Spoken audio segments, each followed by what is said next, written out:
सतसाई विनोदास भगत जी। परमात्मा कहते हैं, कहते को कहीं जान दे, गुरु की सीख तू ले, साकट और समान को उल्ट जवाब न दे। अगर वो सही होते तो उनको मिर्ची क्यों लग रही है भगत जी? अगर वो सही हैं तो उनको मिर्ची क्यों लग रही है? परमात्मा ने क्या कहा एक सत्संग में कि अगर किसी गोरी लड़की को गोरी कहा जाए, किसी गोरी लड़की को यदि काली कहा जाए, वो नाराज नहीं होती, और काली को काली कह दो नाराज हो जाएगी। अगर ये लोग अपनी जगह सही हैं तो मेरे द्वारा बनाए गए वीडियो के आधार से ये क्यों चिल्ला रहे हैं, क्यों इतने ये गर्म हो रहे हैं? क्योंकि इनको चोट लगी है, अभिमान को, अहंकार को ठेस लगी है। रही बात ज्ञान चर्चा की, तो भगत जी आपको 8 साल से पता है, जो लोग संगत के लिए एक 2 मिनट का वीडियो तक नहीं बना सके, वो क्या ज्ञान चर्चा करेंगे भगत जी? क्या ज्ञान चर्चा करेंगे वो? कभी किसी भगत का 50 भाइयों के बीच में बैठ के एक संघ का समाधान नहीं कर सके, वो क्या ज्ञान चर्चा करेंगे भगत जी? संघ का समाधान में जो एक शब्द नहीं लिख सके, वो क्या ज्ञान चर्चा करेंगे? और ये लोग जो बार बार चिल्ला रहे हैं ना कि पवन जी को बोलो हमसे ज्ञान चर्चा करें, पवन जी को बोलो हमसे ज्ञान चर्चा करें, ये कजोड़ जी और एक दूसरा और है वो हरियाणा वाला। भगत जी, इनको अच्छे से पता है कि वर्तमान में पवन भगत जी की छोटी सी एक मजबूरी आन पड़ी है, वरना इनकी तो छोड़ो भगत जी, इनके बाप दादाओं में हिम्मत नहीं है जो ये शब्द कह सके कि हम पवन भगत जी के साथ में ज्ञान चर्चा करेंगे, हमें जगह बताओ। क्योंकि अब ये काल के दूत हो चुके हैं भगत जी, इनको मान मर्यादाओं से कोई लेना देना नहीं है। इनको पता है कि पवन भगत जी को इन सत्य सेवाओं से रोकने के लिए काल प्रेरणा से मैनेजमेंट और पुलिस कुत्ते की तरह सूंघ रही है। कुत्ते की तरह पुलिस वालों की जेब पैसों से मैनेजमेंट भर के बैठा है कि हम तुम्हें इशारा करेंगे, तुरंत उसको पकड़ के अंदर ठोको। तो इस कजोड़ को और इस हरियाणा वाले छोरे को अच्छे से पता है भगत जी कि पवन भगत जी की छोटी सी ये मजबूरी है, ताकि उसके हाथ से सेवा ना छूट जाए। अगर हम ऐसी कोई बात कहेंगे कि भाई इकट्ठे हो जाओ एक जगह, चर्चा करेंगे, लाइव ज्ञान चर्चा करेंगे, और पवन भगत जी ने यदि हाँ भर ली, और हाँ भर ली, तो वो आएगा, और आएगा उससे पहले ये मैनेजमेंट को सूचना कर देंगे भगत जी कि भाई तुम्हारा शिकार आ रहा है। भगत जी, आप इनकी प्लानिंग को समझिए, ये काल के दूत हो चुके हैं। अब आप इनको भगत की संज्ञा में मत समझना। अब आप सोचो ये भगत हैं, दूर दूर तक कोई भगतपना नहीं है इनके अंदर भगत जी। और दास भगत जी इन सेवाओं से पीछे नहीं हट सकता भगत जी। हम कोई पुलिस के, हम उससे नहीं डर रहे भगत जी, हमने कोई मर्डर नहीं किया, हमने कोई बलात्कार नहीं कर रखा भगत जी। लेकिन मालिक ने समझाया कि बेटा जोश में होश नहीं खोना। काल ऐसे ही जीव को उत्तेजित करता है, काल ऐसे ही जीव को जो है जोश दिलाता है, ताकि वो जोश में होश खो दे और आपे से बाहर हो जाए। भगत जी, हम वो गलती नहीं करेंगे, हमें परमात्मा ने सद्बुद्धि दी हुई है। हम इनसे क्या ज्ञान चर्चा करेंगे? जिनको गए की परिभाषा का नहीं पता, वो ज्ञान चर्चा क्या करेंगे भगत जी? अगर ये इतने ज्ञानी होते तो ये मेरे साथ मिलकर सेवा करते, ये परमात्मा के बच्चों के लिए दिन रात एक कर देते। ये इनसे भगत जी बेगार नहीं छूट रही, वो ये सारा दिन माया जोड़ने में लगे रहते हैं, इनसे बेगार नहीं छूट रही। 4 दिन ये अपना काम धंधा छोड़ के सेवाओं में नहीं जा सके, 4 साल हो गई। भगत समाज के लिए 1-2 मिनट का वीडियो नहीं बना सके, ये क्या ज्ञान चर्चा करेंगे? ये आप इनकी प्लानिंग को समझिए बड़े भाई। और हमें कोई फर्क थोड़ी पड़ता है, ये तो दास की जिम्मेदारी है। कल को अगर और कोई भाई साथ संगति से आउट होगा तो संगत को बताना मेरी जिम्मेदारी है। मैंने तो नॉर्मल तरीके से बताया है, बाकी ये लोग कुछ नहीं बिगाड़ सकते, ये केवल अपना बिगाड़ सकते हैं। परमात्मा के बच्चों को ये कुछ नहीं बिगाड़ सकते। इनको तो परमात्मा ने बाहर निकालना था, क्योंकि ये गंदगी है भगत जी।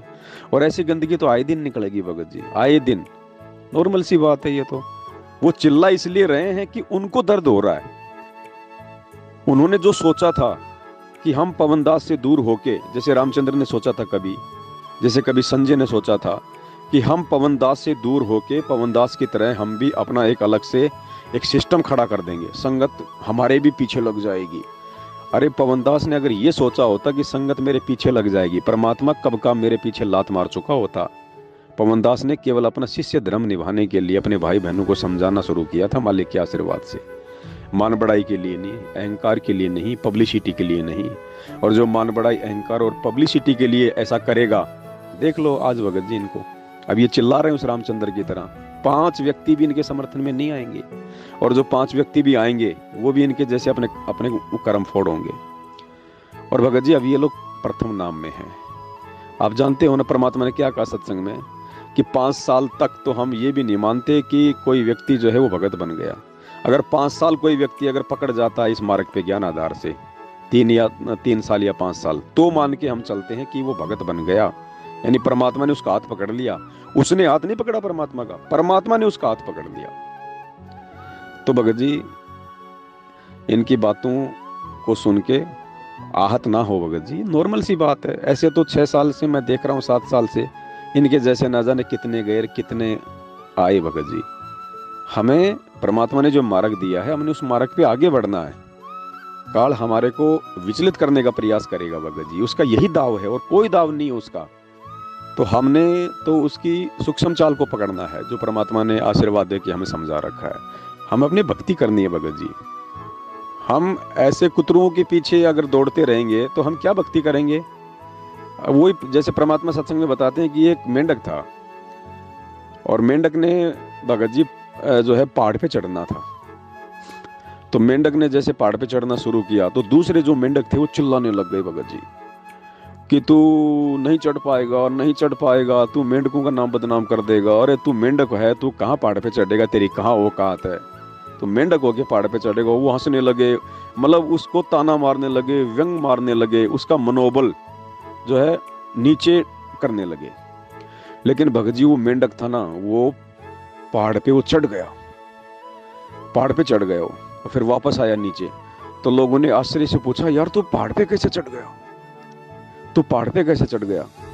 बोले यार आप लोग मेरा इतना ज्यादा उत्साहवर्धन कर रहे थे तो मेरे अंदर जोश आ गया कि जब मेरे पीछे इतना बड़ा जन समूह है और लोग मेरे इतने सपोर्ट में हैं तो मैं क्यों नहीं चढ़ पाऊंगा। जो लोग कह रहे हैं कि तू चढ़ जाएगा, जैसे हनुमान जी अपनी शक्तियां भूल चुका था, समुद्र को पार नहीं कर पा रहा था, उड़ नहीं पा रहा था, तो फिर जामवंत ने उनको उनकी शक्तियां याद दिलाई, तो फिर वो जो है उन्होंने एक छलांग मारी और वो लंका पहुंच गए।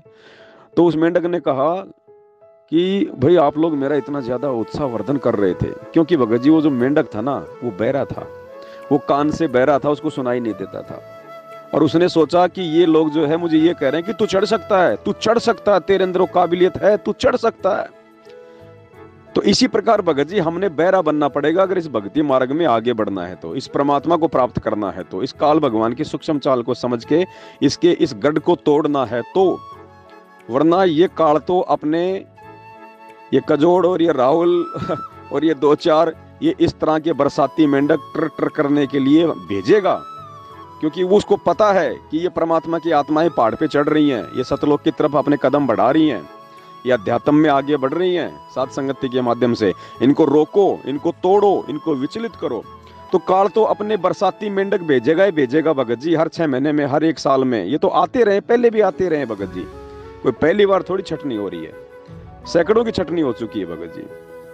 तो काल तो अपने बरसाती मेंढक भेजेगा हमें विचलित करने के लिए, लेकिन भगत जी हमने बहरा बनना पड़ेगा, बहरा उस मेंढक की तरह हमने बहरा बनना पड़ेगा भगत जी।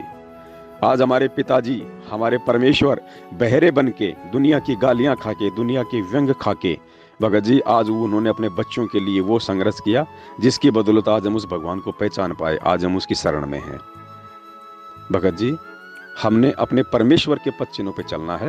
ये सात संगति का बाग परमात्मा ने कितनी मेहनत से, 27 साल की मेहनत तो सतगुरु रामपाल जी भगवान की दिन रात एक कर दी उन्होंने, गालियां खा खा के, लोगों के लठ खा खा के भगत जी, अपने परिवार वालों का धोखा खा खा के, मैनेजमेंट वालों की गलतियां सहन कर कर करके। और पिछले 8 साल से परमात्मा ने अपने सत्सेवक बच्चों को खड़ा किया है जो उसी प्रकार इन लोगों की गालियां खा रहे हैं, इनके लठ खा रहे हैं, हर प्रकार के इनके जुल्म सहन कर रहे हैं। हम साथ संगति करते हैं, ये मारने के लिए आ जाते हैं, पुलिस वालों को ले लेके दौड़ा दौड़ा के मारते हैं, हम सहन कर रहे हैं ना भगत जी, हम उनका कोई प्रत्युत्तर नहीं दे रहे ना, हम कोई गाली नहीं निकाल रहे ना, हम भी उनकी तरह कोई मुकदमा नहीं कर रहे ना। क्यों? क्योंकि हमें परमात्मा ने समझाया कि जिस प्रकार ये सब मेरे बच्चे हैं लेकिन काल की भांग पी के मेरा ही विरोध कर रहे हैं, उसी प्रकार ये तुम्हारे भाई बहन हैं और काल की भांग पी के ये तुम्हारा ही ये विरोध करेंगे। तो भगत जी घर में झगड़ा ठीक नहीं है, हम किसके खिलाफ मुकदमा करें, हम किसके खिलाफ क्या बोलें। इसलिए भगत जी हमने अपने बाप को देखते हुए ना कि उन काल के बरसाती मेंढकों को देखते हुए। हमने अपने बाप को देखते हुए चलना भगत जी। और ये तो हमेशा होता रहेगा। कल को जब ये परमात्मा जेल से बाहर आ जाएगा तब कौन सा पूरी दुनिया इनको परमात्मा मान लेगी भगत जी। ना मानने वाले तो उस समय भी नहीं मानेंगे, तो क्या जबरदस्ती मनवाएगा परमात्मा। तो भगत जी इन काल प्रेरित लोगों के अपने कर्म हैं जो साथ संगतियों से निकल के बकवाद कर रहे हैं। थोड़े दिन तो करेंगे, क्योंकि जिस वस्तु की इनको चाहत थी, जिस वस्तु के लिए, मान बढ़ाई के लिए, पब्लिसिटी के लिए ये साथ संगति से जुड़े थे, जब वो चीज उनको नहीं मिलती है तो भगत जी दर्द तो होता ही है ना।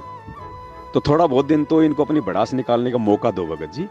हमें परमात्मा ने भक्ति का मौका दिया है, हमें परमात्मा ने आगे बढ़ने का मौका दिया है। हम अपने मौके का फायदा उठाएंगे, वो अपने मौके का फायदा उठाएं भगत जी। तो इन चीजों को समझो भगत जी।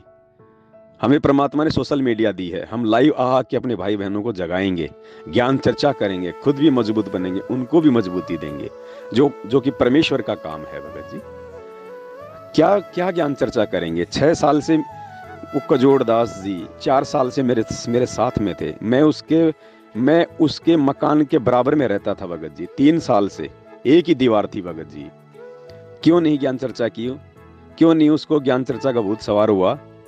ये राहुल दास हरियाणा वाला, ये पिछले 6 महीने से मेरे साथ में था भगत जी, दिन रात। क्यों नहीं इसको ज्ञान चर्चा की याद आई भगत जी इसको?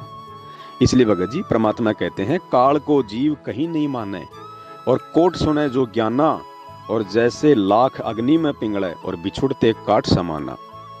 करोड़ वर्ष करो संगत संतों की, पत्थर का जल में क्या भीजे। इन्होंने बहुत संगति करी, परमात्मा की भी और मुजदास की भी, लेकिन ये पत्थर है भगत जी। पत्थर का कुछ नहीं बदलता है, चाहे मालिक कहते हैं 1 करोड़ वर्ष चाहे उसको पानी में डाल दो। इसलिए परमेश्वर कहते हैं कोटि वर्ष करो संगत संतों की, पत्थर का जल में क्या भीजे। एक चंदन बन में रंग ला दे पर बांस बिटंबी ना सीजे। तो मेरी सभी भाई बहनों से प्रार्थना है, मुझे परमात्मा ने साथ संगति से इसलिए जोड़ा है कि मैं साथ संगति से जुड़ के परमेश्वर के द्वारा प्राप्त ज्ञान को आधार बना के मैं अपने आत्मिक उत्थान के लिए निरंतर आगे बढ़ूं, ना कि मैं इस तरह के लोगों के पीछे लग के उनकी उआबाई का जवाब दे के अपना समय और समाज से बर्बाद करूं। जिस भाई ने ऐसा करना है वो कर सकता है, किसी के ऊपर दबाव नहीं है भगत जी, सब स्वतंत्र हैं। साथ संगति में किसी को जबरदस्ती पकड़ के रखने का विधान नहीं है भगत जी। साथ संगति से अपनी स्वयं की सोच से जुड़ के वही आत्मा रहेगी जिसको परमात्मा की जो है भूख होगी, जिसको प्यास होगी। बकवादी आत्मा, किसी भी पॉइंट से बकवादी आत्मा साथ संगति में जुड़ के रह ही नहीं पाएगी, क्योंकि साथ संगति परमेश्वर का मानसरोवर है और मानसरोवर में भगत जी केवल मोती होते हैं। मोती केवल हंसों की खुराक है, बगुलों की खुराक नहीं है। गलती से यदि कोई बगुला मानसरोवर पे आ भी गया तो भगत जी वो टिक नहीं पाएगा, क्योंकि मानसरोवर में मेंढक नहीं मिलते, बगुलों की खुराक नहीं है। तो ये जो बगुले जो आए दिन जो जा रहे हैं साथ संगति से, इनको इनकी खुराक नहीं मिल रही साथ संगति में, मान बढ़ाई की, इनको इज्जत नहीं मिल रही। तो भगत जी ये जाएंगे, और जाएंगे तो कौन सा भगत जी हमारे लिए मीठे मीठे गीत गा के जाएंगे, वो तो कड़वे वचन ही बोल के जाएंगे भगत जी। तो हमने इनकी तरफ ध्यान नहीं देना, हमने अपने परमेश्वर के मिशन को ध्यान में रखना है। परमेश्वर के मिशन को ध्यान में रखना भगत जी।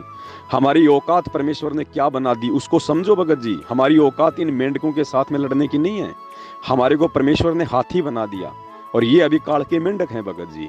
और हाथी कभी मेंढकों की तरफ नहीं देखता है भगत जी, ना उसकी वो ट्रैक्टर को सुनता है। तो आगे बढ़ो भगत जी। अगर परमात्मा इसी प्रकार से नकली संतों की, दुनिया वालों की ट्रैक्टर को सुनता भगत जी, आज हमें ये मोक्ष प्राप्ति का मार्ग नहीं मिलता। हमारा बाप भी मायूस होके बैठ जाता, हमारा बाप भी मायूस होके बैठ जाता कि मैं क्या करूं, मेरे विरोध में इतने लोग आ गए, कहां कहां करूं, क्या क्या करूं। गुरुजी को कितने लोग चिल्लाए ज्ञान चर्चा के लिए, और जब परमेश्वर ने ठीक के समय पे कहा कि आ जाओ ज्ञान चर्चा के लिए, एक भी आए क्या भगत जी? एक भी आया क्या? गुरुजी ने आसन तक लगा दिए थे बरवाला आश्रम में चारों शंकराचार्यों के, एक भी आया क्या? नहीं आया। और वैसे बहुत चिल्लाते थे। और आज जब गुरुजी जेल चले गए तो कितने लोग चिल्ला रहे हैं। उस समय कोई नहीं आया जब गुरुजी थे, और जब आज गुरुजी चले गए तो मेंढक का बच्चा भी कह रहा है कि मेरे से करो ज्ञान चर्चा, मेरे से करो ज्ञान चर्चा। इसी प्रकार भगत जी, जब ये बरसाती मेंढक, ये काल के एजेंट, ये कजोड़ जी और राहुल जैसे, जब ये मेरे साथ में थे तब तो इनको याद भी नहीं आया ज्ञान चर्चा की।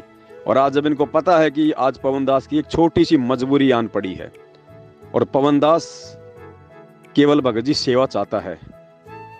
अगर मान लीजिए मैं जोश में होश खो के और अगर मैं ये काम मैं कर देता हूँ तो ये तो तुरंत ही तो मैनेजमेंट को सूचना देंगे कि आ गया तुम्हारा शिकार, आज वहां आ रहा है ज्ञान चर्चा के लिए। ये पुलिस वालों को बोल देंगे, 2 मिनट में आ जाएंगे, मेरे को अंदर जेल में बैठा देंगे, ठोक देंगे।